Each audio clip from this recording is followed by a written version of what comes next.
34절에서부터 59절까지 말씀입니다. 신약성경 요한복음 6장 34절로부터 59절까지 말씀입니다. 제가 봉독합니다. 그들이 이르되 주여 이 떡을 항상 우리에게 주소서. 예수께서 이르시되 나는 생명의 떡이니 내게 오는 자는 결코 줄이지 아니할 터이요 나를 믿는 자는 영원히 목마르지 아니하리라.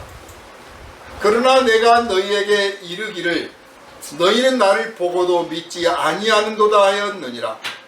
아버지께서 내게 주시는 자는 다 내게로 올 것이요 내게 오는 자는 내가 결코 내쫓지 아니하리라. 내가 하늘에서 내려온 것은 내 뜻을 행하려 함이 아니요 나를 보내신 이의 뜻을 행하려 함이니라. 나를 보내신 이의 뜻은 내게 주신 자 중에 내가 하나도 잃어버리지 아니하고 마지막 날에 다시 살리는 이것이니라. 내 아버지의 뜻은 아들을 보고 믿는 자마다 영생을 얻는 이것이니 마지막 날에 내가 이를 다시 살리리라 하시니라.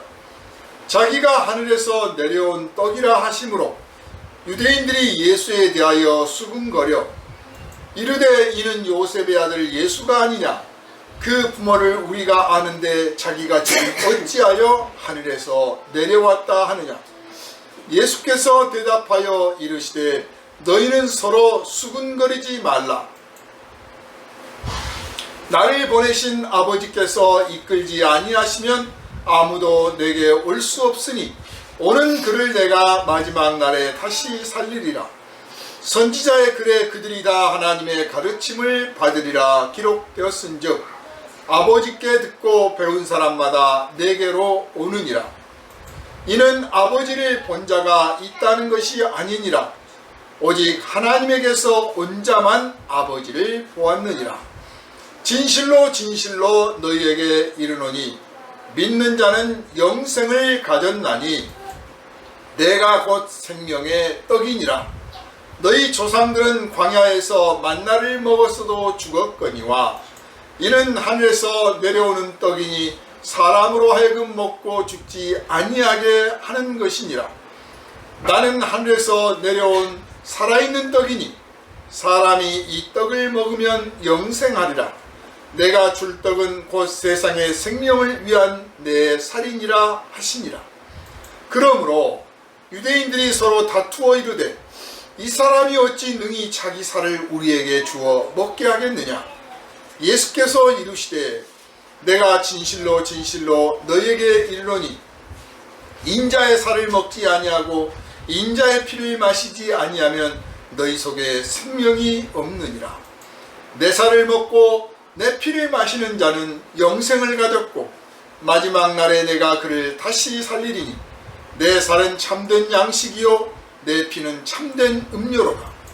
내 살을 먹고 내 피를 마시는 자는 내 안에 거하고 나도 그의 안에 거하나니 살아계신 아버지께서 나를 보내심에 내가 아버지로 말미암아 사는 것 같이 나를 먹는 그 사람도 나로 말미암아 살리라. 이것은 하늘에서 내려온 떡이니 조상들이 먹고도 죽은 그것과 같지 아니하여 이 떡을 먹는 자는 영원히 살리라. 이 말씀은 예수께서 가버나움 회당에서 가르치실 때 하셨느니라. 아멘.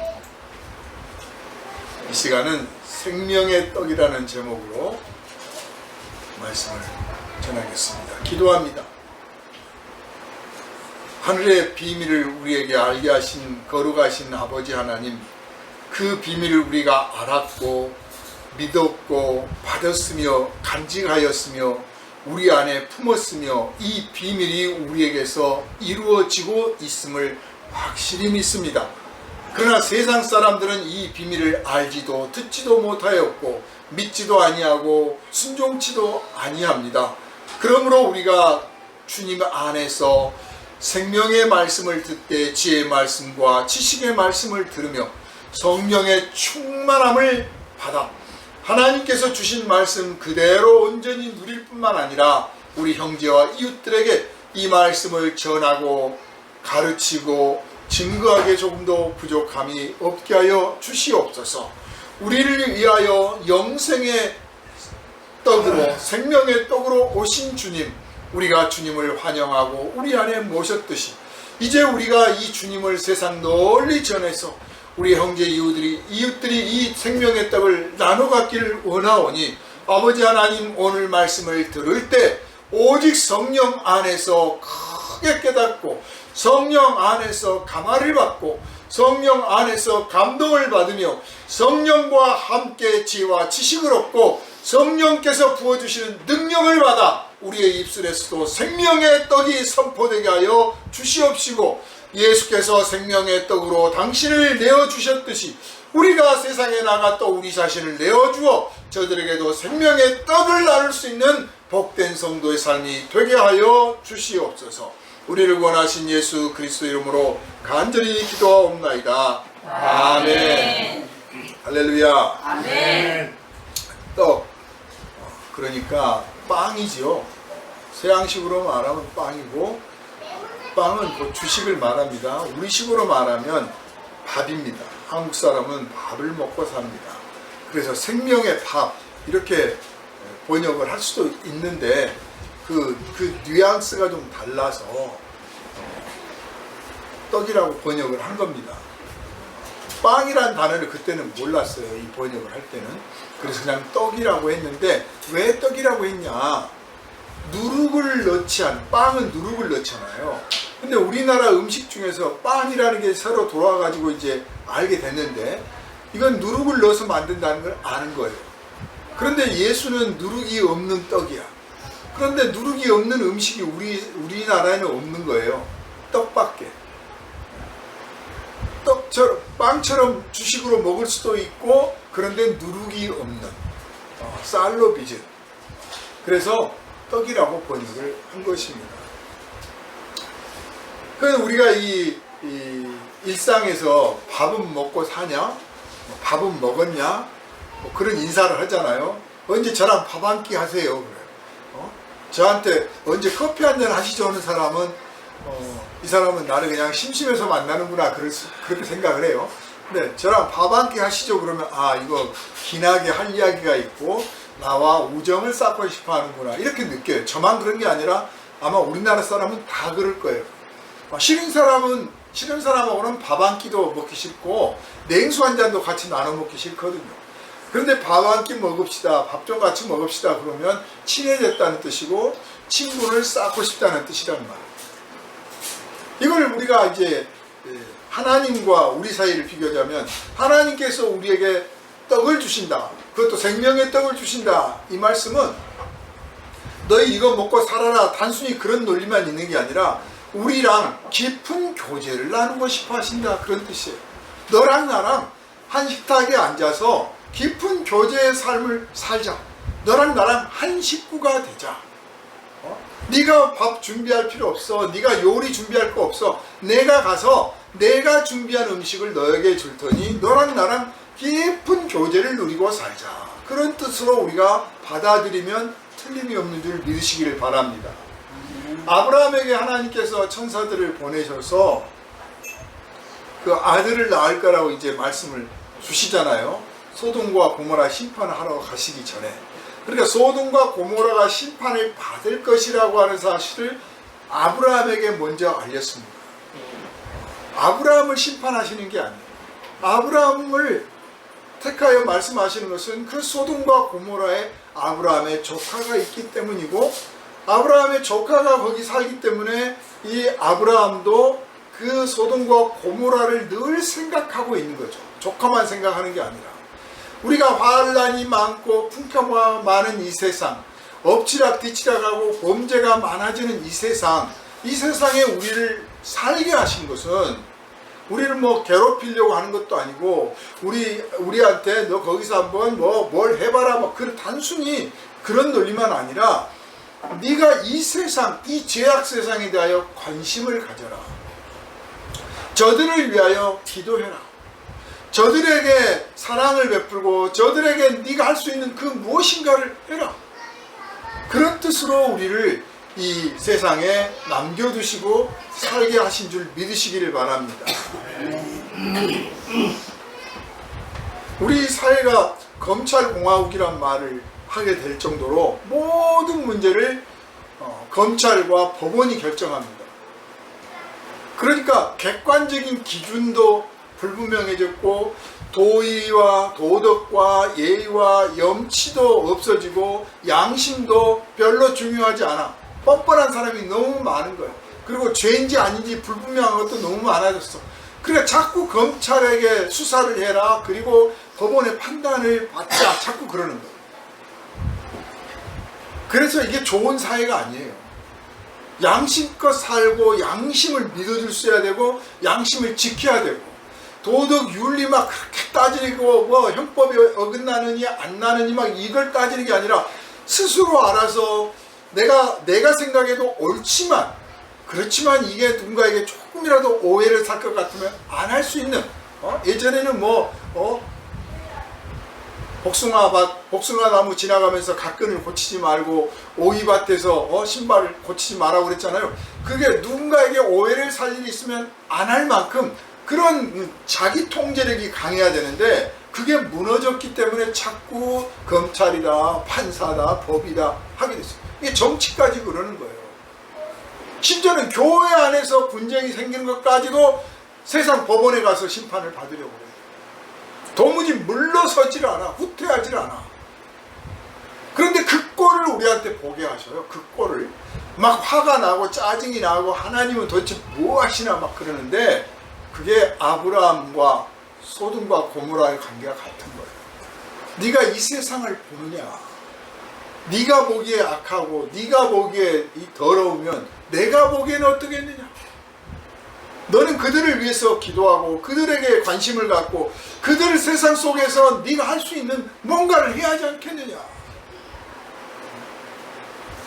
소돔과 고모라의 조카 아브라함 조카 롯이 떨어져 나갔잖아요. 그러면 물론 그 삼촌과 자꾸 목장에서 다투고 싸우는 것보다는 내가 딴 직업을 택하겠어. 나 이제 목동 안 하고 도시 가서 살겠습니다. 그런 뜻이란 말이에요. 소돔과 고모라 가서 살게 됐는데 이 하나님의 큰 그림으로 보면 그 사람이 가서 그의 가족들이 그 성에 들어가서 그 성의 그 타락한 실상을 보면서 그들을 위하여 기도하고 뭐 권면도 하고 뭐 할 수 있으면 가르치기도 해야겠지만 뭐 적어도 그렇게까지는 못하더라도 그들을 위하여 기도하고 그 안에서 경건을 지키려고 몸부림을 쳐야 되는 거예요.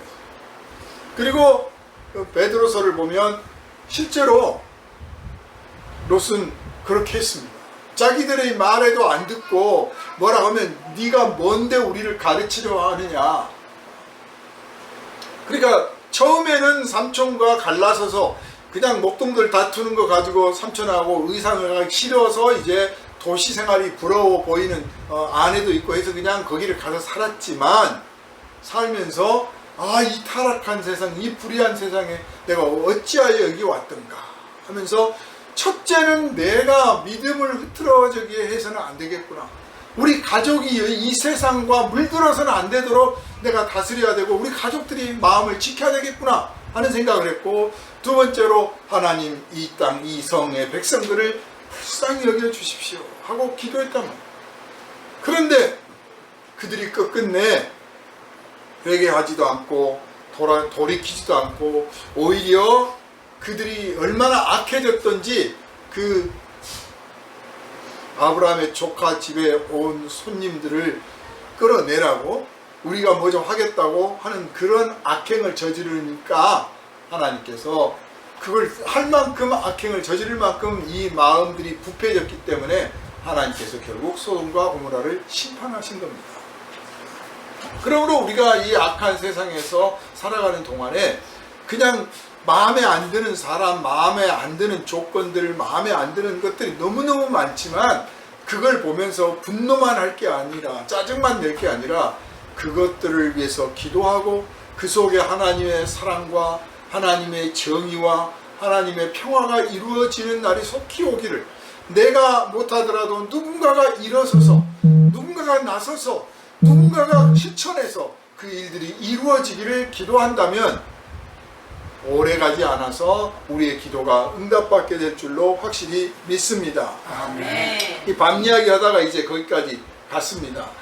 아브라함의 집에 이제 소돔과 고모라를 심판하러 가려고 가는 길에 천사들이 들렀을 때 아브라함이 어떻게 합니까? 내가 대접 좀 하겠습니다. 그냥 가시면 안 됩니다. 내가 꼭 대접을 해드리고 싶다니까요. 그랬더니 또 아이 네 대접을 안 받아가 아니라 내 기꺼이 받으마. 그래가지고 아브라함이 송아지를 아주 잘 기른 송아지 한 마리 잡아가지고 잔치를 베풀어요. 먹으면 그분들이 뭘 얼마나 먹겠습니까?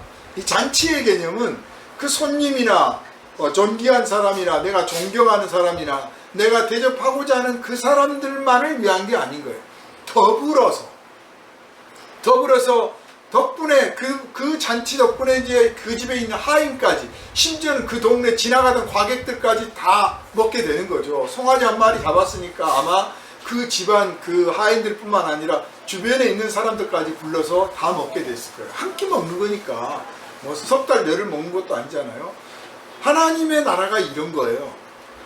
우리가 하나님의 은혜를 받으면 나만 잘 되는 게 아니라 내 이웃들에게 넘치도록 은혜가 퍼져가는 거예요. 내가 하나님의 나라를 선포하고 하나님께 영광을 돌리고 하나님께 정말 대접하고 섬기는 마음으로 뭔가를 한다면 나로 끝나는 게 아니라 내 가족은 기본이고 내 이웃들 기본이고 더 나아가서 파급 효과가 엄청난 거죠. 그래서 당신도 은혜를 받으시오. 당신도 복을 받으십시오. 당신도 하나님의 나라를 누리시고 당신도 우리 예수님 한번 만나보시오 하고 그 즐거운 마음으로 초대하는 마음으로 우리가 전도도 하고 그들을 위해서 기도해야 될 줄로 믿습니다. 아브라함은 송아지를 잡아서 대접했는데 이것은 하나님께서 아브라함이 어찌하나 보시려고 한 거예요. 어찌하나 보시려고 하는 것이고 아브라함에게 육체의 약속, 그 아들을 약속하시는 육체에 관련된 것이고 그 안에 영적인 비밀은 아직 드러나지 않은 상태예요. 그 약속을 해주시려고 그냥 해주셔도 되는데 하나를 대접을 받으시면서 그걸 아주 기뻐하시고 거기에 복을 더하심으로써 아브라함의 믿음을 인정해 주는 거죠. 우리에게 하나님께서 봉사를 해라, 구제를 해라, 전도를 해라, 뭐 기도를 해라, 뭘 막 하라고 요구하시는 것은 우리를 뭐 규칙적으로 막 규율적으로 통제하려고만 하는 게 아니라 실제로 하나님의 그런 통제 아래 우리가 들어왔을 때 사실 우리의 신앙을 지키기가 쉬워요. 내가 믿고 싶은 대로 믿고 내가 알아서 기도할게요. 내가 다 알아서 합니다. 그러면 잘 갈 것 같지만 머지않아서 시험에 넘어지고 자빠지고 유혹에 빠집니다. 그런데 좀 통제를 받고 힘들어도 짜증나도 귀찮아도 왜 목사님은 나한테 자꾸 막 이런 거 시키지 몰라. 아니 우리 교회는 이렇게 뭐가 많냐 막 해도 그걸 자꾸 하다 보면 시험 받을 일이 좀 적어지고 시험에서 이길 수 있는 것들이 왜냐하면 육체의 습관, 마음의 습관이 내 안에 잡혀 있으면 그 외적인 것들을 거부하게 돼 있다고. 하나님께서 그렇게 하실 수도 있는데 아브라함에게 이렇게 대접을 받으신 것은 그의 믿음을 인정해주고 싶어서 그런 거예요. 그러니까 우리에게 뭔가를 요구하시고 명령하시고 기대하시고 마음에 막 어떤 감동을 주셔서 내가 뭘 해야겠다, 뭘 바쳐야겠다 막 이런 생각이 드는 거는 내 믿음을 드러내시려고, 내 믿음을 인정해주고 싶어서, 내 믿음을 자랑하고 싶어서 그렇게 되신 줄 믿으시기를 바랍니다. 나는 비록 이름 없이 빚도 없이 하려고 했는데 하나님께서는 내 믿음을 드러내 자랑하실 때가 있어요. 뭐 자랑 안 하셔도 좋아. 하나님만 아시면 돼. 그리고 내 믿음으로 내가 충분히 기쁘고 감사해. 그런데 어느 날은 내 믿음을 자랑하시고 내 삶을 드러내시고 내 방향을 드러내시고 내가 갖고 있는 믿음에 대해서 사람들한테 드러내 보이신다. 그럴 때가 어느 때냐? 나를 막 높이고 축혀 올리고 뻑이라는 그런 의미보다는 이런 귀한 믿음이 있으니 너희도 본받고 이런 아름다운 믿음이 있으니 너희도 나눠갖고 이런 아름다운 믿음 너희도 같이 가져라. 이런 뜻으로 하신 줄 믿으시길 바랍니다. 그래서 아브라함의 그 대접을 하나님께서 기꺼이 받으셨어요. 칭찬해 주려고. 그 대접을 받으면서 온 동네가 웃음꽃이 피었잖아요. 이거는 아브라함에게 직접적으로 복을 주시는 과정 속에서 아브라함이 내어놓은 그 예물을 받아들여서 하신 일입니다.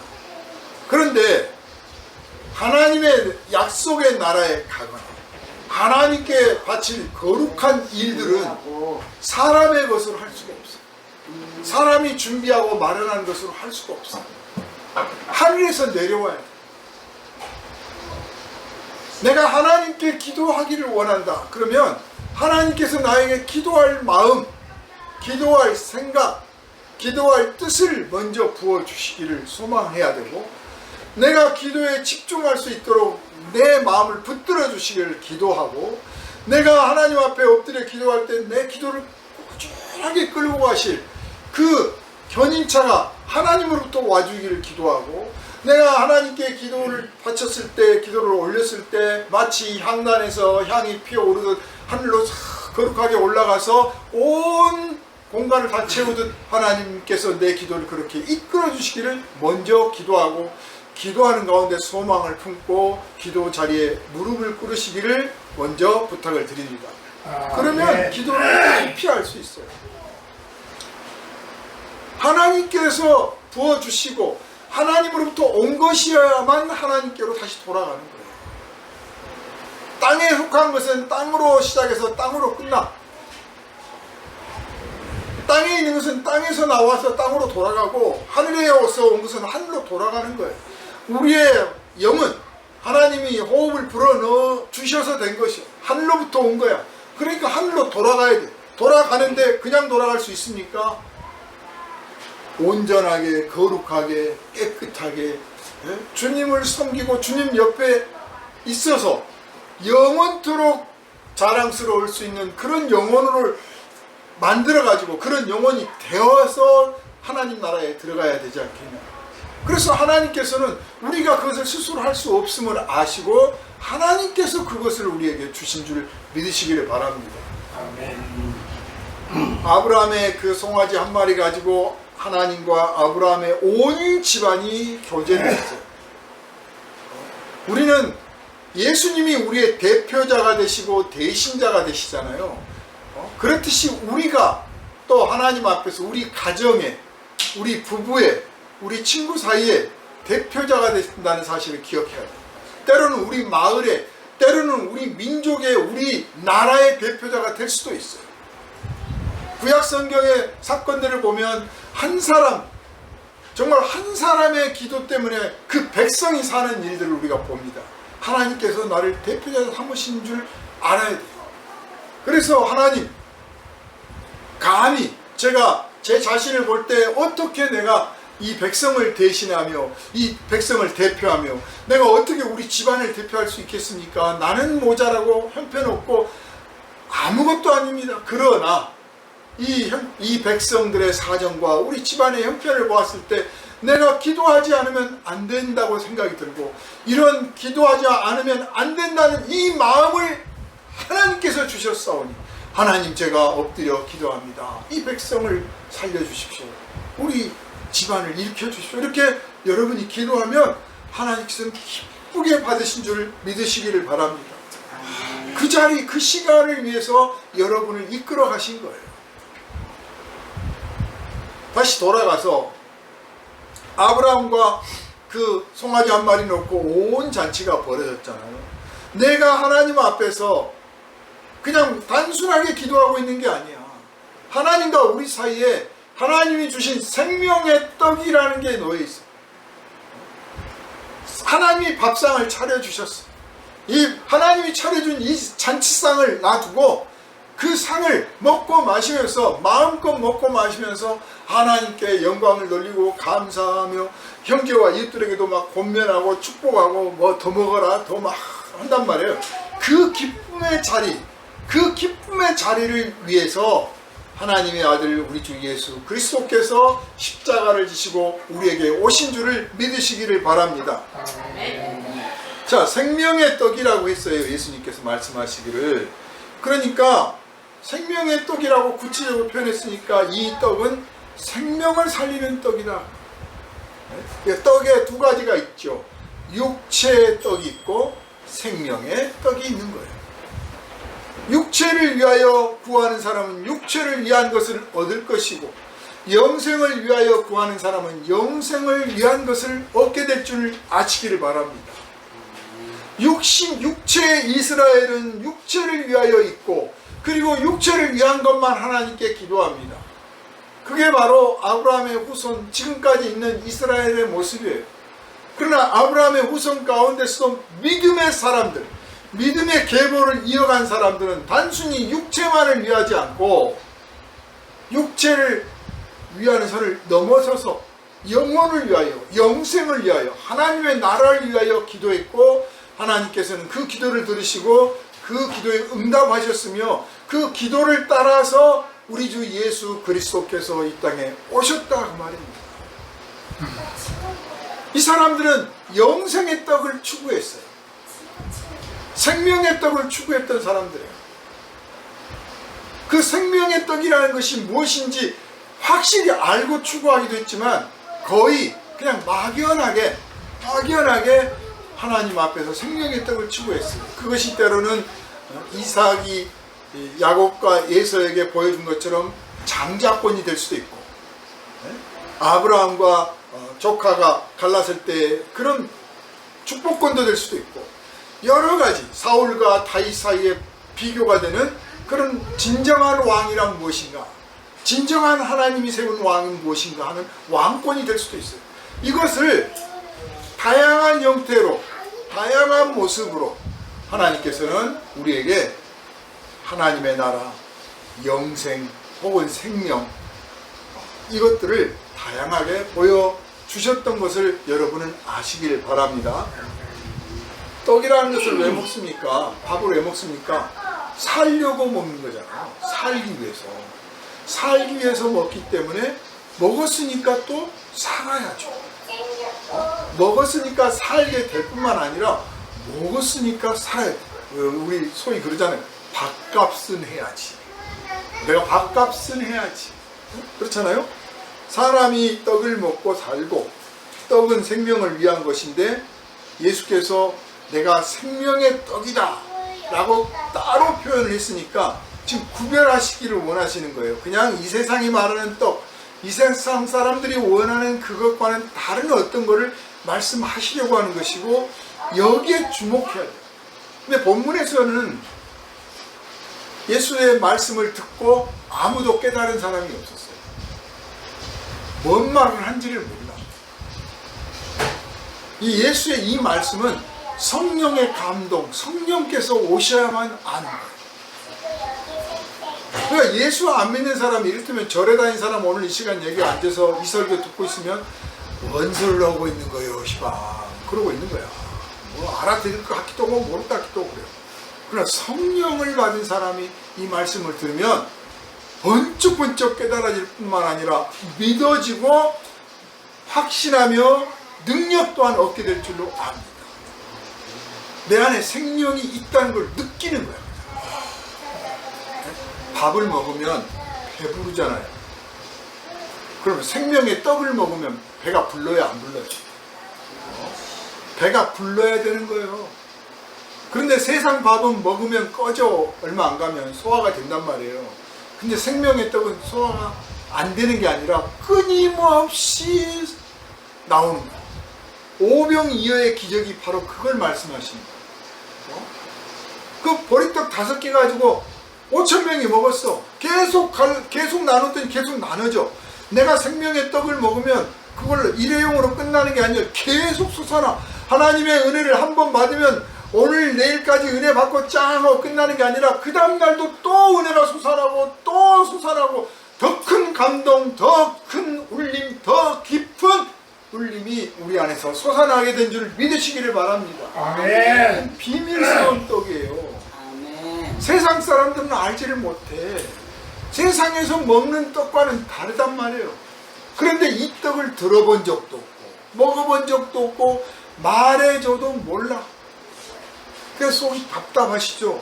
그렇다고 말을 안 하면 예? 말을 안 하면 어떻게 알아보며 어떻게 누구라도 그 기회를 붙잡겠어요? 말해줘야 알지. 우리가 예수 믿으십시오. 예수 안에 영생이 있습니다. 예수가 참된 평화입니다. 예수는 하나님의 사랑입니다. 이렇게 막 전해야 되는 이유는 말 안 해주면 못 들은다니까요. 듣지를 못하는데 어떻게 믿어요? 들었을 때 그때는 건성이고 시건방을 떨고 그럴지 몰라도 세월이 흘러서 혹은 문제가 생겨서 혹은 느닷없이 마음에 깊은 울림이 생겨서 아, 내가 예수 한번 믿어볼까, 내가 교회 한번 가볼까, 이런 마음이 솟아오르는 거예요. 근데 안 들었으면, 들은 적이 없으면 모르는 거죠. 전한 사람이 없는데 어떻게 듣습니까? 들은 적이 없는데 어떻게 믿습니까? 사도 바울이 말했죠. 그러니 우리가 듣든지 안 듣든지 열심히 말해주는 이유, 진지하게, 아주 진실하게, 아주 신중하게 권면하는 이유는 심어두는 것과 같은 거예요. 씨를 뿌려는, 내가 오늘 씨를 뿌리지만 내일 모레 그냥 싹이 나면 더 좋고 3년 후에, 아니 30년 후에 날지라도 나는 믿고 뿌린다 하는 마음을 가지시기를 바랍니다. 그렇게 해서 한 번 그 은혜가 떨어지면 거기서 또 은혜가 나오고 또 솟아나고 또 솟아나요.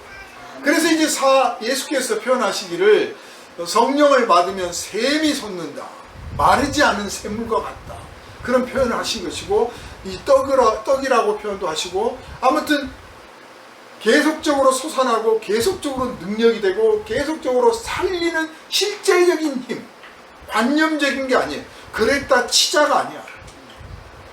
그렇다 치자, 그렇기로 하자, 이게 아니고 실제예요. 그래서 눈이 열리면 내가 죽으면 천국 갈 거야가 아니라 내가 지금 천국을 향해서 가고 있구나. 내 삶의 여정이 알고 보니 천국을 향하여 가고 있는 여정이구나. 내가 예수님을 점점 닮아가는 모습이 돼가고 있고, 내 안에서 예수의 영광, 예수의 나라가 점점 자라고 있으며, 내 손과 발, 내 입술을 통해서 하나님의 나라가 점점 확장되고 있구나. 내가 뿌린 씨앗들이 점점 퍼져서 더 많은 꽃밭을 이루고 더 많은 밀밭을 이루고 있구나. 할렐루야! 이렇게 깨달아지고 느껴지는 것을 여러분이 경험하시기를 주님의 이름으로 축원합니다. 아멘. 근데 이 경험이 뭐 처음부터 쭉 그래가는 사람도 있고, 어떤 인생의 우여곡절을 겪어나서야 비로소 아는 사람도 있어요.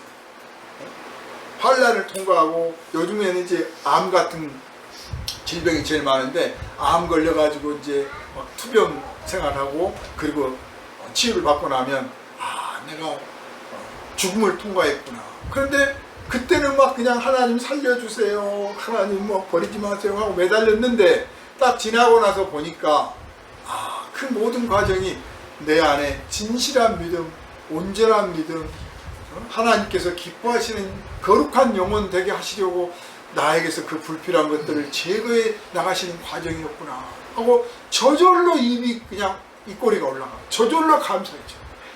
뭘 얻어서, 뭘 취해서, 뭘 가져서 감사한 게 아니라 내 영혼이 이렇게 변했다는 거, 내 영혼에 이런 거룩한 변화가 일어났다는 사실이 기뻐서 저절로 입끝이 올라가면서 하나님 감사합니다. 내가 알고 보니까 천국을 가고 있었군요. 내가 두려워했고 무서워 떨고 죽지 않으려고 발버둥을 쳤는데 그 모든 일이 사실은 천국을 가는 길이었군요. 담대해지고 소망을 품고 진정으로 찬양을 하게 될 줄로 압니다. 사랑하는 여러분, 이 생명의 떡을 딱 먹으면 안 없어진다니까요. 계속 있어. 그래서 한 번 예수는 영원한 예수고, 한 번 믿음은 영원한 믿음인 줄 믿으시기를 바랍니다. 아멘. 한 번 믿었으면 끝까지 믿는 거야. 후퇴라는 게 없는 거예요. 예수께서 이제 이게 떡이라고 말씀하니까 사람들이 다 궁금하고 말도 안 되는 소리기도 하고, 심지어는 그냥 뭐 생명의 떡이다 여기까지만 말씀하시면 그나마 또 이제 생각도 좀 해볼 수가 있는데, 뭐 나를 먹고 마셔야 된다는 동막 막 정말 정신 나간 소리를 하거든. 이 과학적이질 않아. 비과학적이야. 우리가 이 과학을 가지고 신앙 세계를 이야기하려면 말이 안 돼. 어떻게 홍해 바다가 갈라지고 어떻게 반석에서 생수가 나오냐. 그걸 왜 과학으로 설명하려고 그래요. 천지가 어떻게 과학적으로 창조가 돼요. 그냥 믿으시면 되는 거예요. 그러니까 예수의 이 말씀은 믿어야 되는데 인간 예수니까 요셉의 아들 예수가 아니냐. 요셉의 아들 예수가 아니냐. 그래서 예수께서 말씀하시기를요, 선지자가 자기 고향에서 대접을 받는 사람이 없다 그랬어요. 근데 우리나라는 좀 이상해. 다른 나라는 어쩐지 모르겠는데 적어도 우리나라에서는 집안에서 목사가 나오잖아요. 그러면 아주 우리 목사님 뭔지, 특히 천주교는 더 그래요. 아, 우리 신부님가 그래. 한편으로는 참 복된 일이고, 다른 한편으로 보면 이분이 그 목사 혹은 신부가 제대로 안 된 사람 아닌가 하고 한번 생각해 봐야 돼요. 예수님이 말씀하시기를 선지자가 자기 고향에서 대접을 받는 일이 드문다. 대개 목사님들이 대개 자기 고향, 자기 친척들이 있는 곳, 자기 친척들을 불러 모으든지 자기 연고가 있는 데 가서 목회를 해요. 저같이 그냥 전혀 딴 데 와서 하는 일은 극히 드물어요. 해외 선교 나가는 케이스도 그런 케이스죠. 연고가 없어. 왜냐하면 진짜 하나님의 세계를 말하면 제일 안 믿는 사람이 누구냐? 가족이야. 종교적으로는 믿어요. 종교적으로. 아, 우리 목사님, 우리 신부님 그래요. 얼마든지 그럴 수 있어요. 그러나 진짜 하나님 나라에 대해서 특히 선지자라고 그랬으니까 예언적인 말을 하잖아요. 그러면 안 믿어요. 불편해. 그런 말은 빼고 할 일을 바라요. 그런 말은 빼고. 세상은 항상 진짜 하나님이 말씀하시는 거는 빼고 나머지 종교만 있기를 원해요. 특히 공산국가는 더 그렇죠. 소련이나 러시아나 중국이나 뭐 캄보디아나 뭐 이런 나라들을 가면 종교만 있기를 원해. 기독교라고 하는 종교. 거기서 예언적인 메시지가 선포된 건 용납을 안 해요. 우리도 마찬가지. 우리 개개인도 우리 자신이 전제화되어 있어서 내 자신이 막 나를 통제하고 내 자신이 내가 중심이 되려 하고 그런 사람들은 하나님이 말씀하시는 그 하나님의 나라의 진짜 메시지는 거부하려고. 그걸 따르면 뭔가 내가 나 아닌 것 같아. 내가 나답지 않을 것 같아. 내가 죽어버린 것 같고 내가 소멸되는 것 같고 내 자아를 빼앗기는 것 같아서 그건 복종을 못하는 거예요. 그러나 기독교라고 하는 종교적인 모습, 뭐 가서 기도도 하고 가족들을 위해서 복을 빌고 뭐 이런 것들 저런 것들은 얼마든지 허용도 하고 자기도 기꺼이 할 수 있어요.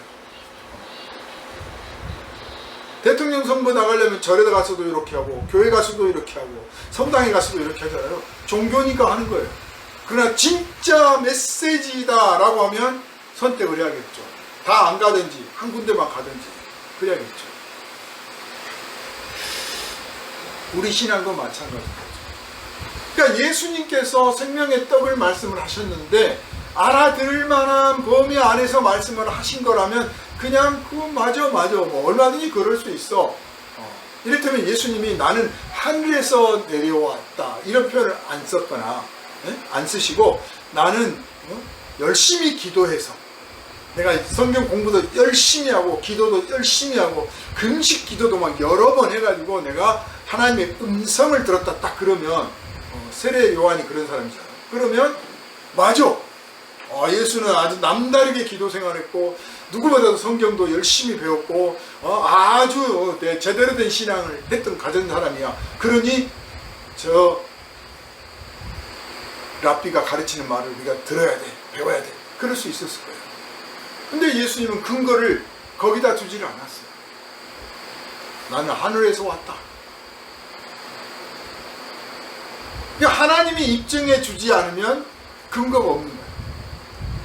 이를테면 제가 어제 저녁에 기도하다가 오늘 와가지고 제가 어젯밤에 하나님께서 하신 이런 음성을 들었는데요, 이렇게 말씀을 여러분한테 했다고 쳐봅시다. 그랬을 때 이게 하나님으로부터 진짜 온 건지, 또 내가 진짜 들은 건지, 그 하나님이 진짜 하나님인지, 이거는 하나님이 입증을 하셔야 돼요. 내가 입증을 하는 게 아니라. 듣기는 들어도 저 말이 진짜 들은 건가? 하나님이 하신 건가? 그 하나님 진짜 하나님 맞아? 얼마든지 의심할 수 있잖아요. 그래서 하나님이 입증을 하셔야 되는 거예요. 근데 내가 어제 성경을 읽다가 연구를 하다가 단어를 찾아보니까 그런 단어띠다 하고 딱 말하잖아요. 그래, 그건 다 이해해야 돼. 그래, 맞아. 공부를 해가지고 하셨구나. 공부해서 단어 사전 찾아봐가지고 설명한 거예요. 다 알아들을 수 있는 거예요. 인정받을 수도 있어요. 이게 바로 영적인 것과 육적인 것의 차이인 거예요.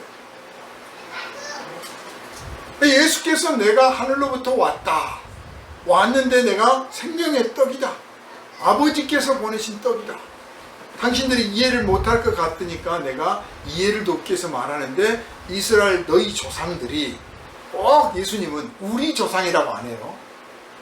너희 조상들. 항상. 왜냐하면 예수님은 아브라함보다 먼저 있었다라고 당신이 말씀하셨잖아요. 천지를 창조하신 하나님이야. 그러니까 조상이 될 수가 없는 거지. 그래서 너희 조상. 그러니까 거기엔 뉘앙스가 두 개가 있어요. 하나는 육체의 조상이라는 의미도 있고, 또 하나는 아브라함을 이어서 쭉 조상들이 물려받을 때, 혈통을 물려받으면서 제대로 된 신앙생활을 한 사람도 있지만 안 한 사람들은 많잖아요. 엉터리 같은 사람도 많아. 그런데 후손들은 또 그것도 다 갖다가 배워. 다 갖다 배워. 우리 교회 안에서 누가 뭐 어떤 자석에다가 성탄절만 되면 무슨 뭐 빨간 딱지를 붙였다고 칩시다. 기념으로. 그러면 그게 예뻐 보이면 내년에도 누가 와서 붙이는 거예요. 그리고 한 100년 지나면 우리 교회 전통이요, 그래. 그 이제 성탄절 됐는데 빨간 딱지를 안 붙이면 교회가 썩은 거예요. 이제. 뭐가 잘못된 거예요. 이렇게 될 수도 있잖아요. 그런 모습들까지를 포함해서 너희 조상, 그런 거예요. 근데 그 조상들이 어땠습니까?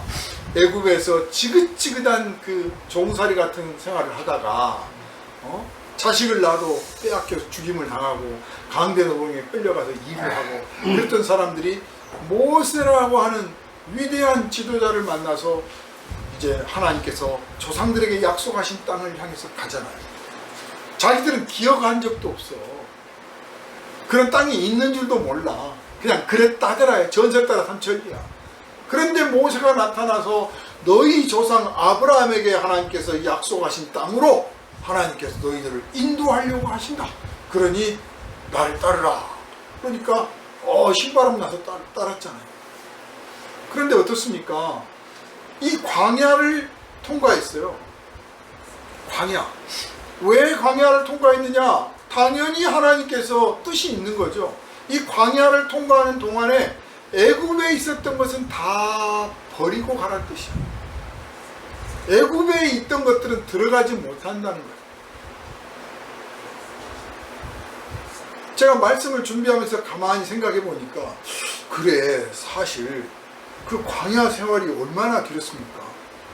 한 세대가 다 광야에서 죽고 거기에서 태어난 세대들만 약속의 땅 가나안 땅을 들어갔단 말이에요. 여호수아 갈렙 빼고 두 사람 빼고는 다 죽었어요. 죽은 이유가 믿음이 없었어요. 영적으로 보면 믿음이 없었어요. 근데 현실적으로 딱 보면 사람이 그 광야라고 하는 그 악조건을 통과하는 거잖아요, 사실. 요즘 얼마나 우리나라 덥습니까? 광야는 낮에는 뜨겁고 밤에는 춥고 그런 곳이에요. 근데 더군다나 광야니까 뭐 음식물이 제대로 조달될 리가 없어. 그래서 애굽에서 나올 때 갖고 왔던 것은 다 홍해바다 건너고 이제 떨어지고, 그 다음 먹을 것이 없으니까 다 굶어 죽어야 될 판인데 하나님께서 만나를 내려 보내주셨어요. 만나를. 초자연적인 음식이에요. 사람이 기르거나 만들거나 어디서 훔쳐온 게 아니라 하늘에서 내려온 거예요. 아침마다 나가면 만나를 걷어들일 수 있는데 많이 걷어간다고 해서 남기지를 못해. 저축이 안 돼. 그날 건 그날 먹어야 되는 거예요. 당일 먹을 걸 하나님이 내려주셔. 그런데 그걸 갖다가 볶아 먹어도 되고 삶아 먹어도 되고 쪄 먹어도 되고 그냥 먹어도 되고 그렇게 맛있다는 거예요. 달고 이렇게 맛을 묘사를 했어요.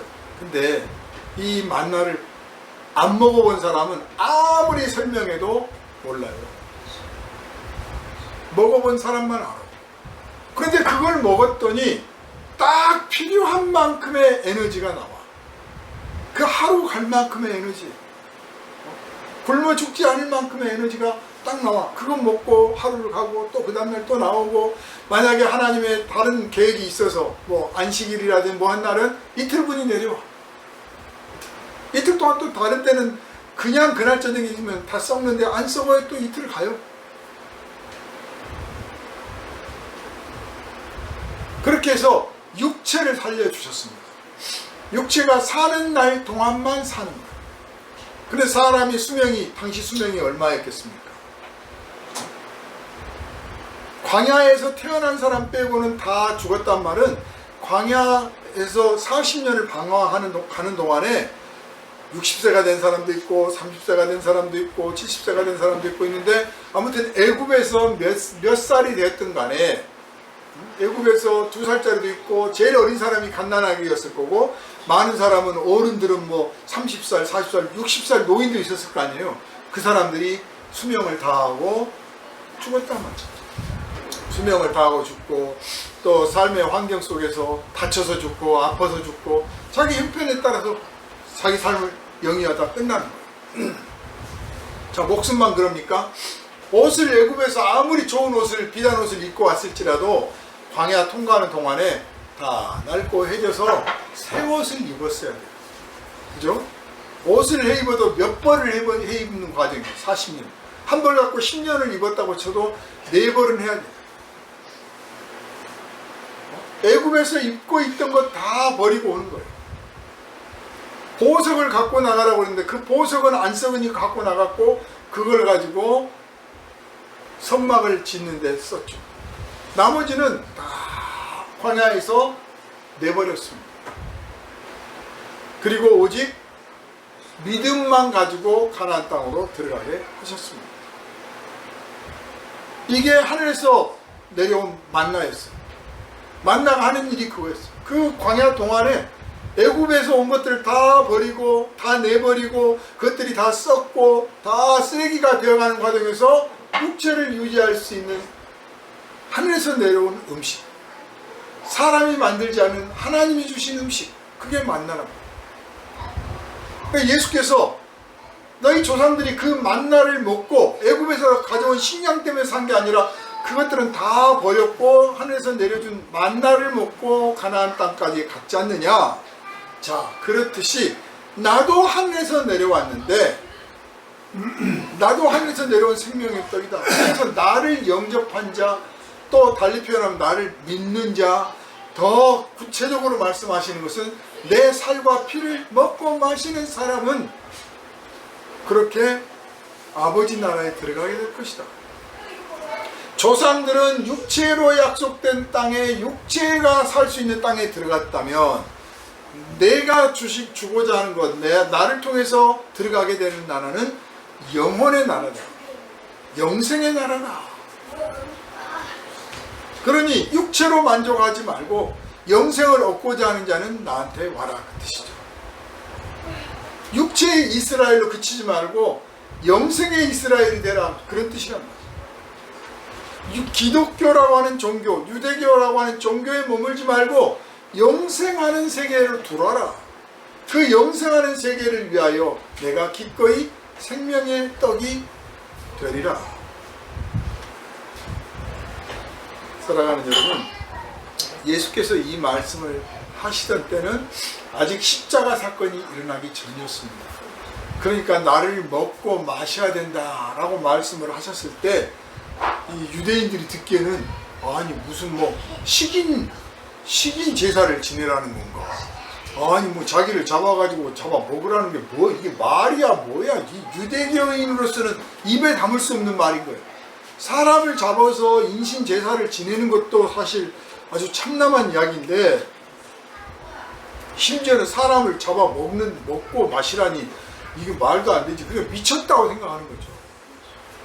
아마 이 말씀을 지금 그 가버나움 어디요? 가버나움 회당에서 가르치실 때 하셨다라고 했잖아요. 이 말을 똑바로 쓰는 이유가 뭐냐면요. 제자들이 너무 신기했던 말인 거예요. 하신 말씀이 너무 복잡하고 어려운 말이야.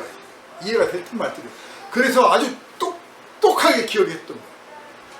그런데 이 말씀을 기록할 때, 받았을 때, 생각하고 딱 정리할 때까지도 몰랐는데 예수님이 십자가에 못 박히고 부활하시고 나서 성령을 받고 나니까 비로소 한 거예요.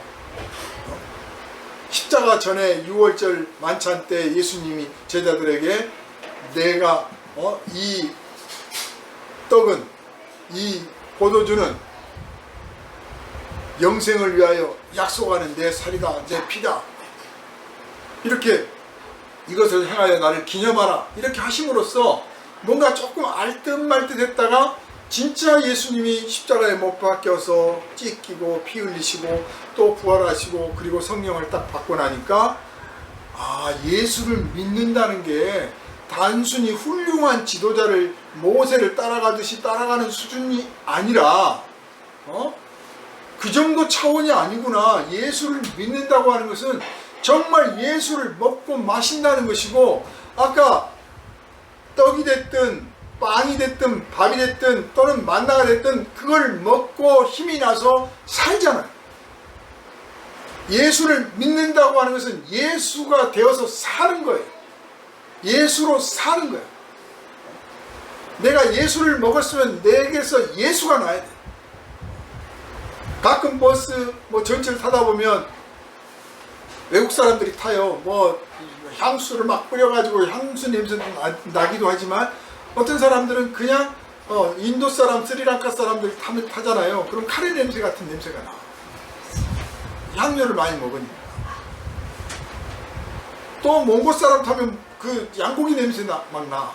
한국 사람도 타면 아마 마늘 냄새 난다, 김치 냄새 난다, 오징어 냄새 난다, 막 그런다고 그러잖아요.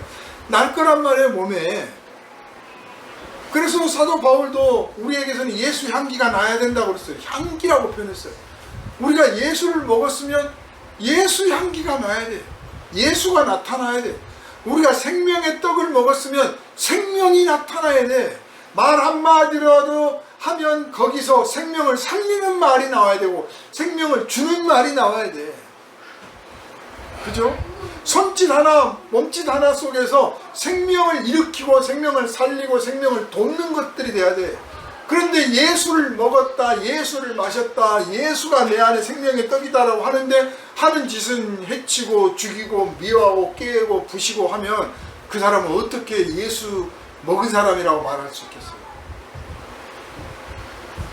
예수 안 먹은 사람이지. 예수에 대해서 듣고 예수에 대해서 배우고 예수에 대해서 알고 예수에 대해서 훈련을 받은 사람인 것은 분명해. 그러나 예수를 먹은 사람은 아니에요. 예수를 먹은 사람은 아니에요. 하나님께서 만나를 내려주셨는데 만나를 안 먹은 사람은 며칠 못 가서 죽는 거예요. 자기가 가진 양식 떨어지면 죽는 거야. 만나를 먹은 사람만 갈 수 있는 거예요. 천국을 간다, 하나님의 나라에 들어간다, 하나님의 나라의 영광을 선포하고 하나님의 나라를 하겠다 라고 하는 사람은 예수를 안 먹은 사람은 갈 수가 없고 할 수도 없어요. 그냥 세상에 기독교라고 하는 종교는 세울 수 있을지 몰라도 아니 사이비 이단은 얼마든지 키울 수 있을지 몰라도 영생은 얻을 수가 없는 줄 아시기를 바랍니다. 여러분 예수님이 자신을 생명의 떡이다 라고 말씀하셨어요. 떡을 왜 만듭니까? 먹으려고 만든 거예요. 떡을 왜 줍니까? 먹으라고 준 거예요. 먹어야 돼. 근데 아까워서 못 먹는 사람들이 많아요. 예수님을 먹어야 되는데 예수님을 못 먹어. 아까워서 그냥 길이 보존하세요. 내일 먹어야지, 모레 먹어야지. 아니 그 좋은 떡을 당장 먹어야지. 그러잖아요. 여기서도 보면 그들이 이르되 주여 이 떡을 항상 우리에게 주소서. 진짜 영원한 영생을 주는 떡이 있다면 그걸 우리한테 항상 주세요. 갈 때마다 주세요. 만날 때마다 주세요. 그 있잖아요. 그런 욕심을 가져야지. 그것 떨어지면 안 돼. 술 안 먹으면 기운 떨어지고, 뭐 담배 안 피면 기운 떨어지고, 마약 하는 사람 마약 없으면 기운 떨어지듯, 하나님 나는 영생에 중독됐어요. 생명의 떡에 중독됐어요. 오늘 안 주면 난 못 삽니다. 그런 좀 매달리는 맛이 있어야지. 아멘. 내일 해야지, 모레 해야지, 이번 주말에 해야지. 미루지 마시길 바랍니다. 생명의 떡을 놓고 바라만 보지 말고 먹어야 돼. 아멘. 배부르게 먹어야 돼. 아멘. 남의 입에 든 것도 뺏어서 먹어야 돼. 아멘. 그런 욕심이 있어요. 은혜, 누가 김 집사가 은혜 받았다 그러면 난 더 받을 거야. 오늘 기도 더 하고. 누가 성경을 뭐 해석을 겁나게 잘하는데 나는 오직이 할 거야. 더 연구하고. 그런 맛이 좀 있지. 욕심이 좀 있어야지. 하나님이 주신 대로 먹지요 뭐. 만나가 내려왔어도 걷어가지고 요리를 해서 먹는 건 자기 몫이에요. 광야길을 걸었던 이스라엘 백성들이 한 걸음 한 걸음 걸었어요. 걷지 못한 아기는 안고 걸었고 마차를 태워 걸었겠죠. 그러나 걸음마가 되면 이제 자기가 걸었어. 자기 것 자기 지고 자기 짐 자기가 지고 걸었어요. 안 걸은 사람은 못 갔어. 하나님 나라에 마찬가지요. 천국에 들어가는 길도 내가 걸어가야 될 줄로 압니다. 날마다 주님 주신 생명의 떡 먹어가면서 걸어가야 될 줄로 압니다. 내가 가는 모든 여정이 천국을 향하여 가는 길인 줄 믿으시기를 바랍니다. 내가 가야 될 이 길에 나에게 주시는 생명 양식, 생명의 떡은 날마다 내 안에서 솟아나는 주님이 계셔서 채워주신 줄 믿으시기를 바랍니다. 그러므로 나는 이 생명 양식 먹었으므로 생명의 기운을 차려서 생명을 살리는 일, 생명을 돕는 일, 생명을 선포하는 일에 내 힘을 다 쏟으리라 믿으시기를 바라고 결단하시기를 주님의 이름으로 축원합니다. 내가 가진 직업, 내가 사귀는 이웃들, 내가 살고 있는 거주 공간, 모든 것들이 생명을 나타내고 드러내고 생명을 살리고 생명을 심기에 합당한 것들이에요. 어디 따로 가서 할 게 아니야. 만약에 여기서 답답하고 이거 하는 일로 모자라고 이거 가지고는 성이 안 찬다. 주님께서 나에게 큰 뜻을 품으라 하시고 지경을 넓히라고 하시는구나. 내가 이 사람 두 사람 만나가지고 열심히 전도했는데 씨알도 안 먹히는구나. 안 되겠다. 앞으로 100명을 만나겠다. 딴 데 가서 만나겠다. 지경을 넓히라고 하시는구나. 이 뜻을 깨달아 하시기를 바라고, 내 안에서 예수님은 자신이 생명의 떡이 되셨기 때문에 나를 받아라 그랬잖아요. 우리는 내 안에서 생명의 떡이 있어. 수박나무 심었더니 그냥 수박이 매년 자란 것처럼 내 안에서 그 생명이 막 자라나. 그러니까 떼어내주는 거야. 이웃들한테. 이 떡도 먹어보세요. 이것도 잡숴보세요. 그래서 우리들이 가는 곳마다 생명의 기쁨, 환희의 기쁨. 내가 당신을 만난 것이 내 일생의 최대의 행운이었습니다. 당신을 만난 것이 올해의 최고의 이벤트입니다. 그런 말을 들으시기를 주님의 이름으로 축원합니다. 예수 만난 것이 우리 일생에 아니 영원토록 최대의 행운이었습니다. 그 예수를 전하게 된 것이 우리의 인생의 최대의 자랑이고 행복입니다. 그래서 우리가 전하는 예수 만나게 된 사람들 입에서 그 말이 나오기를 바랍니다. 내가 예수 믿게 된 것이 최고의 행복이었습니다. 그게 바로 생명의 떡을 먹고 웃는 자리고 하나님과 악수하는 자리예요. 교제하는 자리죠. 같이 웃는 자리죠. 우리 모두 이 기쁨, 이 영광, 이 축복 모두에게 나누기를 바라고, 우리 교회 안에서 날마다 이 잔치, 생명의 잔치가 벌어져서 하나님 기뻐 기뻐하시는 모습, 웃는 모습 늘 기도 속에 감동 속에 체험하시기를 주님의 이름으로 축원합니다. 기도합니다. 아멘. 걸어가신 주님, 주님은 생명의 떡으로 오셨습니다. 그러나 사람들은 생명의 떡이 무엇인지를 모릅니다. 원하지도 않습니다. 당장 육체를 위한 양식, 육체를 위한 영광, 육체의 편리, 육체의 권위, 육체의 만족을 추구할 따름입니다. 우리는 이것들에 머물지 않게 하여 주옵소서. 이것들에 만족하지 말게 하여 주옵소서. 이것들에 함몰되고 몰입하지 않게 하여 주옵소서. 우리에게는 생명의 떡이 주어졌으며 생명의 떡을 먹을 수 있으며 누릴 수 있으며 이 생명의 떡이 있으므로 영생을 향하여 가고 있음을 확실히 믿고 날마다 이것을 자랑하며 이 영생 아래의 모든 것들을 두어서 육체에 전전긍긍하며 육체에 만족하는 사람들보다 더 높은 세계를 누리게 하여 주시고 예수께서 당신을 희생해서 당신을 생명의 떡으로 내어주셔서 하나님 아버지와 우리 사이에 벌어지고 있는 이루어지는 이 잔치, 이 축복, 이 축제를 이 영광스러운 식탁을 날마다 누릴 뿐만 아니라 우리 때문에 형제와 이웃들이 더 많은 사람들이 함께 웃고 함께 감사하고 함께 기뻐하며 함께 생명을 얻는 복된 나날이 이루어지게 하여 주옵소서. 우리를 원하신 예수님 이름으로 간절히 기도하옵나이다. 아멘.